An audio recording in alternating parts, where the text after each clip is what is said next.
All right, Druv, this is going to be quite fun, I think, interviewing you. I put the title Druv Singh, Top Model.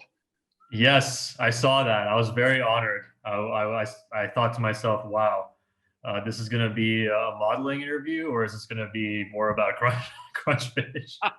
Have you have because people who might have seen you in our annual report of that we send out this year and in many of our quarterly reports. But have you got any other modeling requests from companies after being so well spread out with Crunchfish? Yeah, actually, a few payment companies have approached me. I've got a Vogue gig next month, so you guys really launched my career in modeling. It's been wonderful. I'm in Milan next month, so Fantastic, Drew. Fantastic. No, I like that. No, we're very happy, and I know right now you are actually helping us and being busy with taking a lot of shots. I don't think you've started yet, but we're gonna do what is it, 20 odd scenes to take 3 or 4 or 5 pictures in each scene. Tell us about that project. What are you doing right now in India for us? Sure. So much like our last photo shoot where we kind of toured Malmo and did a couple of shots in different scenarios.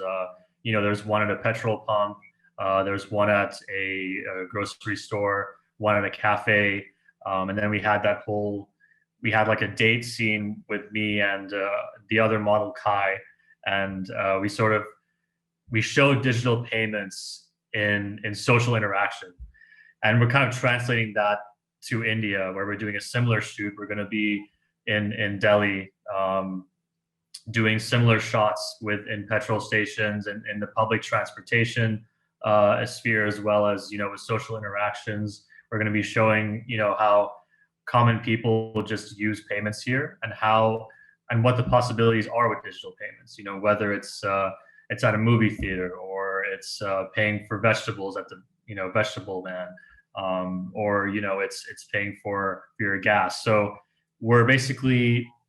we have a lot of different scenarios that we're working with. Like you said, we have 20 scenarios right now that we've shared with the photographer, and we're looking to start shooting next week.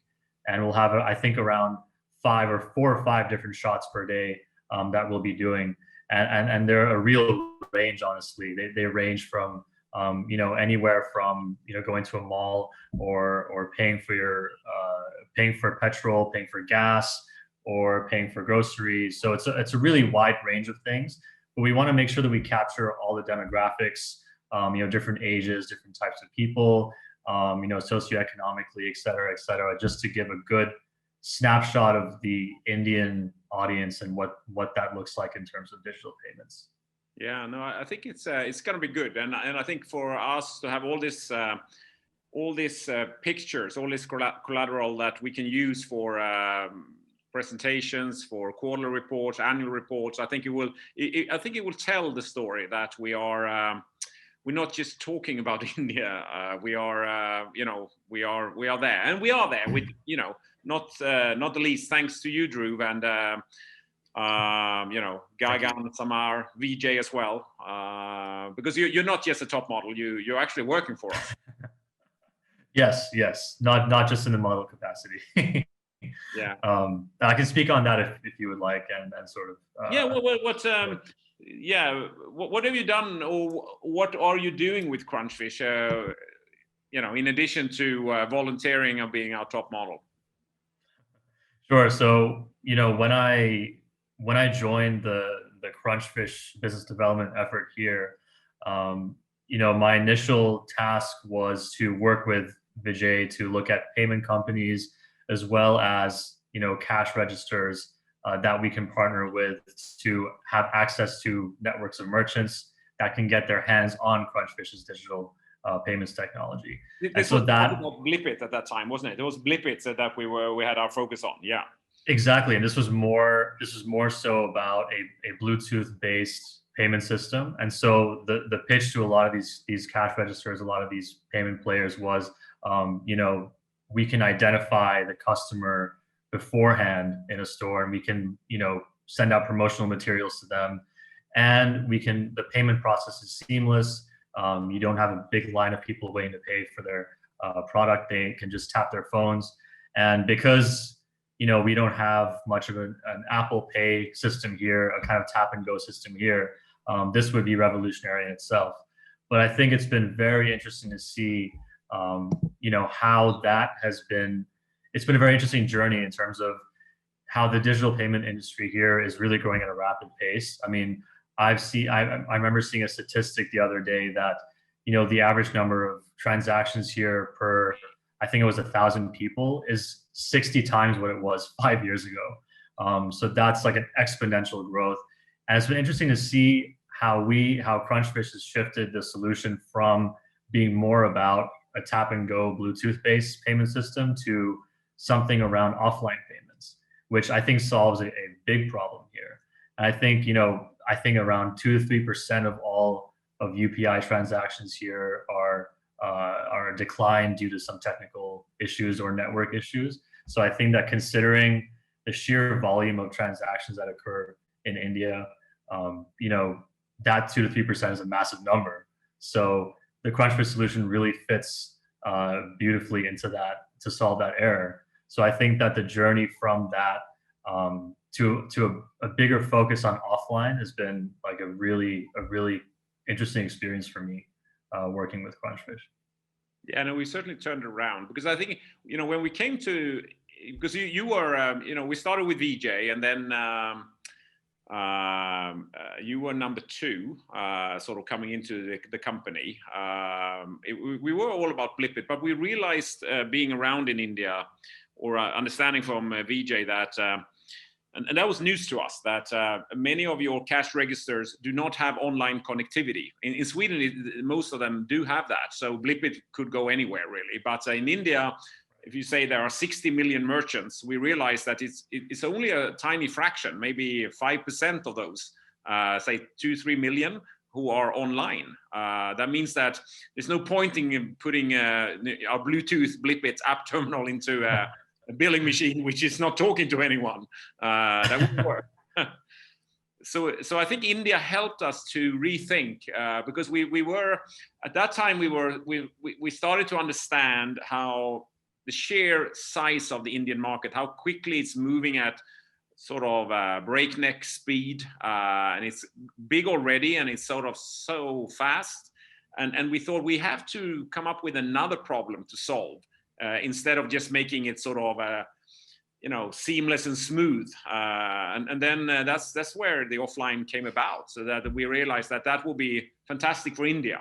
But now I think it's turned out that we actually think it's going to be fantastic for the whole world, not just India.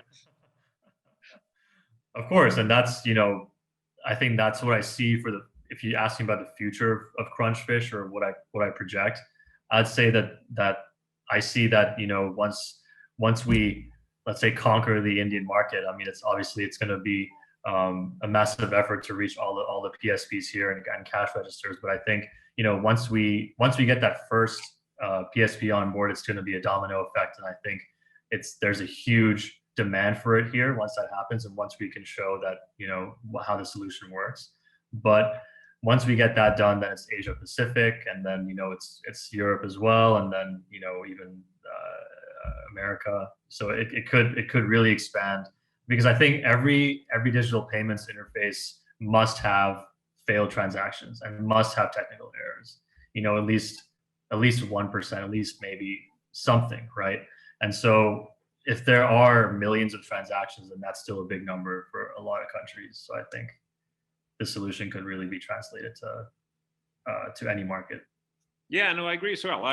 My vision is that what we have, because cash, if you think of it, cash is a great means of payments. It always works, very simple to use, and you could be private. There's a lot of good things with cash. But just imagine if you could replicate that in digital form.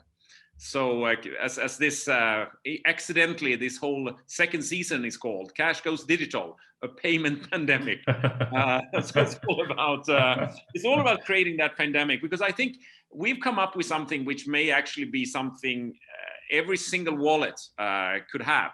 in order to become more robust.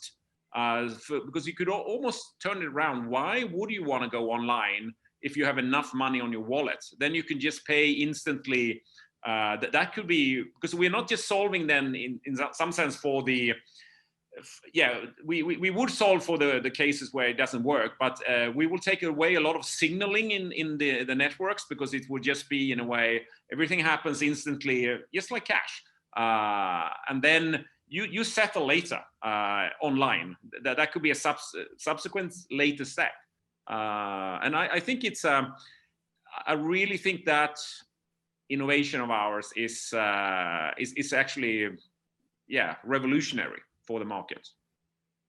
Of course, because they don't really seem to have anything similar to this that operates on a grand scale, you know. And I think with some of the players that we're talking to, you know, once it gets adopted, it could just blow up. And I think, you know, a lot of PSPs around the world are going to look at this as a solution for them.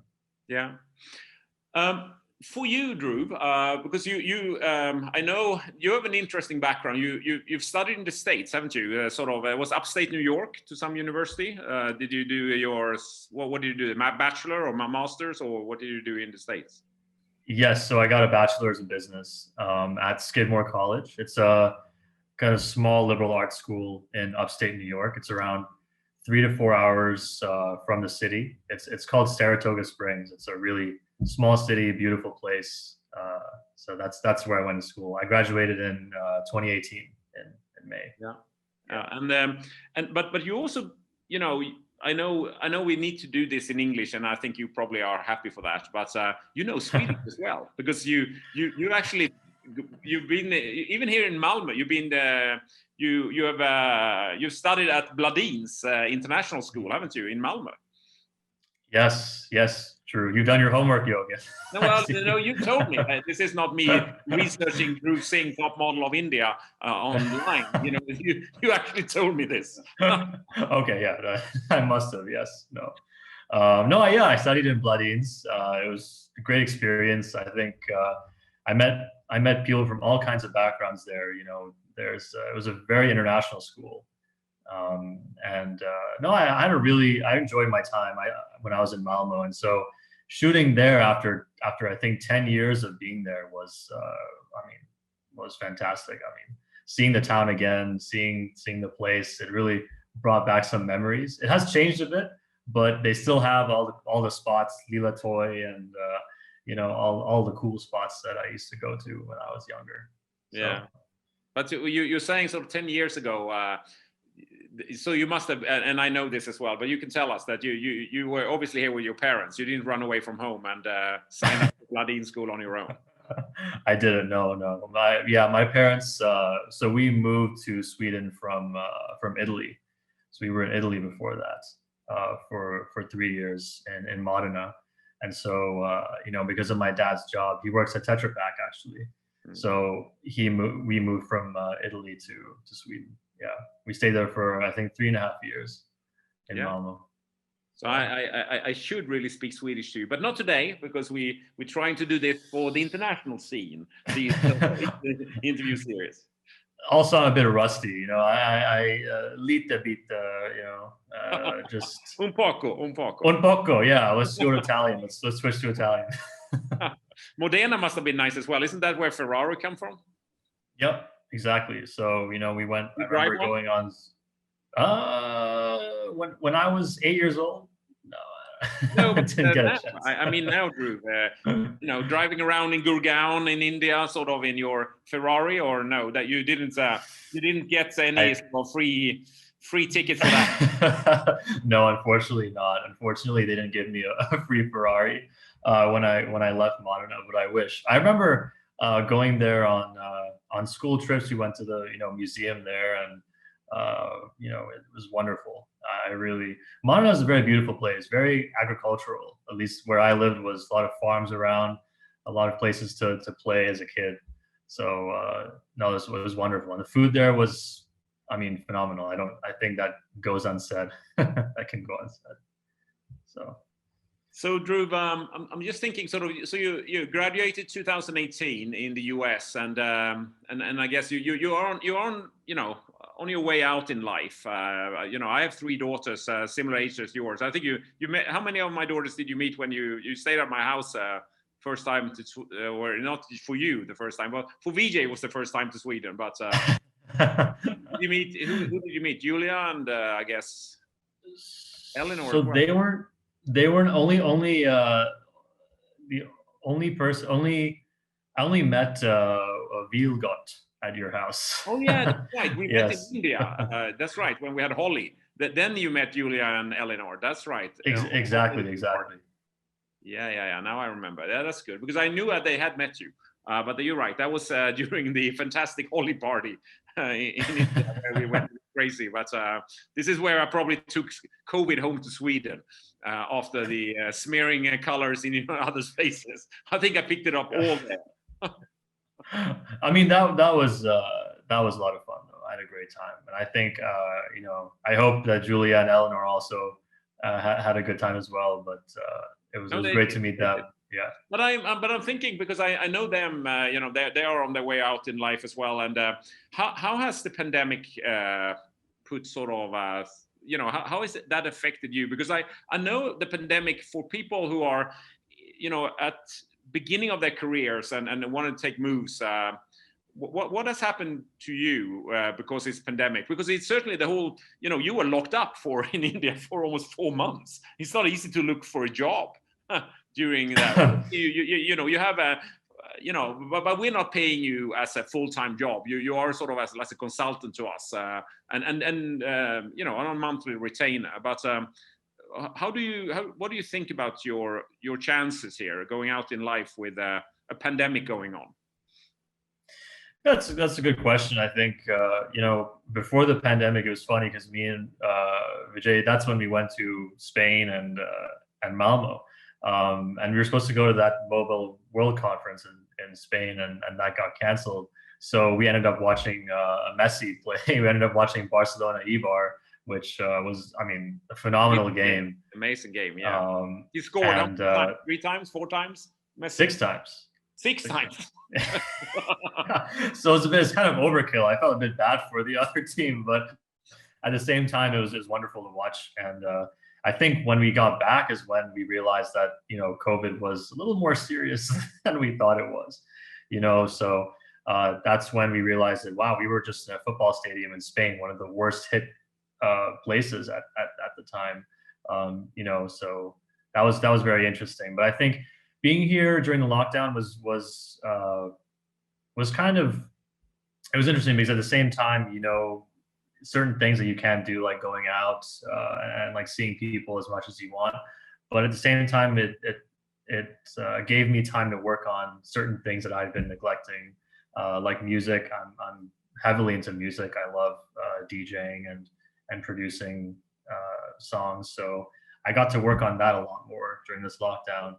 So I think for a lot of people, they get to reconnect with their hobbies and their passions. And I think that's really important. I think this year has probably been the only time that people get as much free time as they can, especially at this stage in life when you're looking for work, when you're looking for opportunities. And so in that sense, it's been a blessing. But in another sense, of course, like I did have plans, perhaps to go to Canada, and then that didn't exactly work out because has it fallen through? They slowed the visa process, and so is that gone now? It won't be Canada, do you think? Is that opportunity gone? Would you say? No, it's in the works. It's one of those things where it's still a bit early to say anything definitive about it. But I think that it's still a remnant of it is still there. But I think that for me, I have some other plans. I might apply for graduate school soon, and maybe in Canada or the U.S. or even Europe. I'm thinking about Copenhagen Business School. Yeah, I'm thinking about CBS, Copenhagen Business School. Oh yeah, that's great. That's a good school.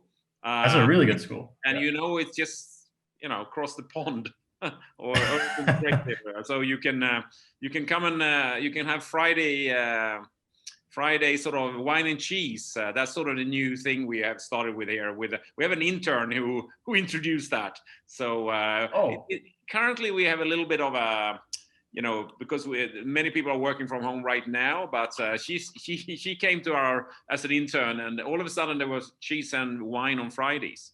Not bad. Wow, that sounds great. If I end up in Copenhagen, I will come every Friday for that. Yeah, and maybe I might warm up to the idea of that ocean jump that you want me to do. Maybe. Oh, yeah. You mean to sort of go?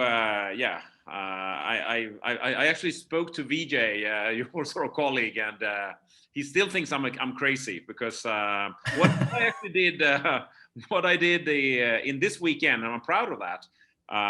Because there was someone who told me that, are you a chicken or do you sit in this? Are you a chicken sitting in the sauna before the first dip in the ocean? And I say, well, I guess I am a chicken then, because she said you really have to take the first dip in the ocean without the sauna. And I did that in the weekend. It was sort of 7 degrees. It was me and my friend, and I said we just have to try this. But it wasn't actually. It wasn't that cold. I expected it to be worse than it was. I think the second dip and the third dip, we typically always do 3. They were similar temperature, I would say. I actually thought that the first one would be tougher, but it wasn't. So I'll continue to. She had a club. She said AE, Anonymous Endorphinists. So I'm officially a member for life. She said it's addictive, so now you're in it for life. And I guess I'll try it actually. Tomorrow Friday, they have a at this place. They have breakfast there as well, and an early morning dip in the ocean. This will be at 7, and then they do what the Germans called Ausguss. There is someone coming who works there with a towel, and they sort of I think they put some oil on the sort of sauna aggregates, and then there's some eucalyptus, and that spreads around in the whole sauna. Yeah, it's gonna be I don't know. Yeah, no, it sounds really good for you though, honestly. It's because I've heard of the benefits of cold water and freezing water. I mean, I've heard of that. I had a friend who used to just shower with freezing water all the time. And I tried it for a month, and actually it was nice, but I couldn't do it for longer than that. It takes a lot of perseverance. So I think it's harder actually. To me, it's harder with we have an ice cold shower as well where I go, but I just one dip in the ocean. That I think that's better. But it is nice, and I'll definitely if it is next time you come around, and VJ he's scared. He would never come to Sweden because he knows I'll take him there. I'm not promising you anything. I'm just saying maybe one day, if That's okay. That's okay, Drew. You don't have to promise, but whenever you're up to it, wine and cheese and dip in the ocean. That's how we roll here in Sweden now. Cool. Awesome. Drew, so let me sort of round off. How's Crunchfish treating you? Are you happy with us? I'm very happy with Crunchfish, and I'm not just saying that because you're interviewing me right now. I'm serious. It's it's been very interesting for me because when I first came to India, I was looking for opportunities, and Vijay sort of he sat me down and he explained what Crunchfish was doing, and it took me a little bit of time to understand what the solution is and how it works. But I think once I understood it, once I realized that India doesn't really have something like this in the market right now, it became very interesting for me. And I think the way that's grown since then has been amazing. And I think modeling as well has been something that I haven't exactly done before. So as I said, you've launched my modeling career, so thank you for that. But it's been wonderful. I think seeing the shift as well has been a learning experience for me because I initially thought that we were peddling the Blipit solution and the more of the Bluetooth based thing, because we also had that solution when COVID started, where we wanted to partner with the healthcare apps with the proximity technology, and I thought that was very interesting. And now we're looking more at offline. So I think it's been a really wide range of solutions that we've been looking at this whole year. And I think to see that transition, to see that change, to be a part of that has been fantastic. So thank you for having me on board, honestly. Yeah, and we still have there. There is this. We have 5 solution areas. There is sort of digital cash. There is Blipit that we talked about. Food waste is a new sort of really interesting one. Gestures, and then there is nearby.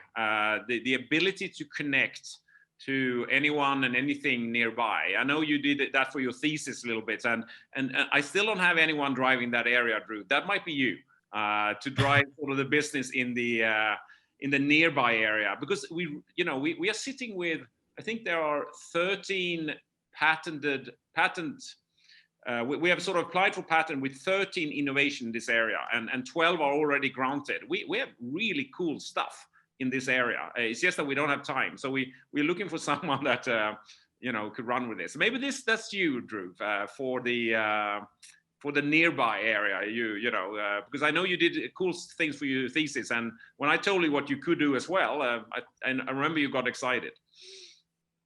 No, I remember I had a conversation with Jamie. I remember that, and we talked about the different applications that you can have for nearby. And I think that I think I might have gotten a bit distracted from that with all that we've been talking about in the past few months. But I would love to take a look at that again and see what we can do, because I really believe that can be translated to music festivals, to big crowded events like that, where you might not have the best network, you might be in the middle of nowhere, and you can use nearby to connect with people around you. If you come with a group of friends and you might lose them, happens often in concerts. So I think I would love to take a look at that, and especially from coming from a music background, I think it has a lot of applications in that area. So I'm actually having one. I've invested in one company. They're called Split 100. It's sort of how so I don't know if you have that in India, but in Sweden, typically at games, there is walk around people and saying they're selling 50-50 tickets. It's sort of lottery tickets, and it's sort of half the turnover goes to the club, and the whole rest goes to sort of someone wins money. They're typically just $2 piece, sort of. But they have digitized that whole thing, so they're calling it Split 100 instead of 50-50, Split 100, and they think our nearby technology will be great for that. So there's a guy chasing me, wanting to have a meeting, and Christmas coming up, and there's so much to do in all other areas. So I have to respond, because I'm also a shareholder of the company, I think. But then again, we would need someone from the inside group who want to drive it. But there are many applications, gaming, dating, music, festivals, as you said, conferences. It's a cool area. And we sit with really cool IP there, which is patented in big markets like, Europe, US, China. So it's a cool thing. So let's take that offline. That's see what we can do with it. Of course. No, happy to be involved. That's awesome. Yeah. Yeah. No, but thank you so much, Drew, for in this interview, being our top model, and good spirit, and helping us out. I really enjoyed, Drew, and do have an extra look at CBS in Copenhagen, because there is breakfast also. You don't have to go to Copenhagen on Fridays. We have breakfast Friday mornings, and then we have wine and cheese sort of coming up. So it's no point in going across the bridge that day. Wonderful. I won't be a starving college student. No, we'll feed you at least once a week. That's good enough for me. No, thank you so much, Joachim. I appreciate this interview. Yeah, and I appreciate sort of the getting me on board for Crunchfish and everything. It's been a great experience. Yeah, no, we're very happy to have you, Drew. So thank you so much.